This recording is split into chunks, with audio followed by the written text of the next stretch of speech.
Shalom and welcome back.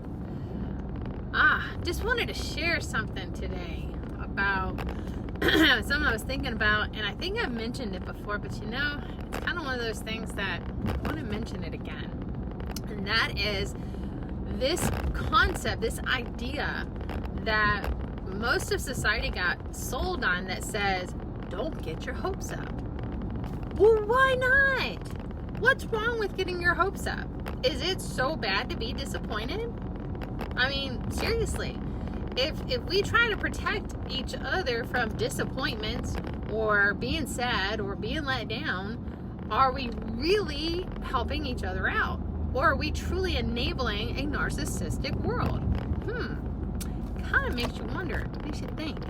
Because I started to think about it, and it's like, well, if I don't want my child to experience disappointment or letdown or sadness, then I'm trying to control his world, right? Trying to make it so that everything always works out for him, that he only experiences the joy, he only experiences the happiness, and that's going to wind up doing two things for him. One, it's going to cause him to not grow. Think of the caterpillar and becoming the butterfly cocoon, right?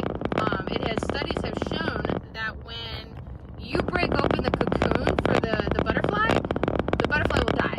The butterfly literally has to struggle within the cocoon to break it open because it actually it strengthens the muscles that are in the wings.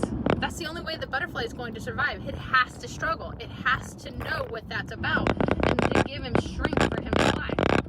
And then number two, what does that do? Number two, it makes him think that the world revolves around him and that you have to make everything work out for him.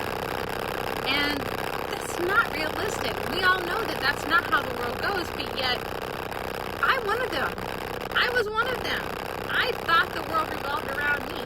I thought everybody was supposed to make it work for me. I can recall having multiple journal entries that was just waiting for my knight in shining armor to come and rescue me and take me away, right? And make it all work out for me. Because why? Because that's kind of what seemed to have been happening. Everything seemed to work out itself, And I'm not saying my mom did that for me. She beat the hell out of me, but to some degree, and honestly, she didn't pull punches. She didn't pull punches. The fact that, my father wanted nothing to do with us, she was very honest about that.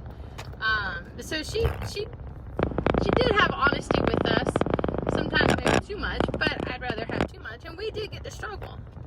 But I've noticed that even with that, I saw other people and how things just seemed to work out for them.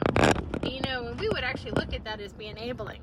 You would enable other people, right? Because you would enable them not to feel the discomfort. You would enable them not to feel the pain. And there's most people, I'm not saying everybody, but most people, me included, I got the best lesson about myself and about the world when I felt pain, when I struggled.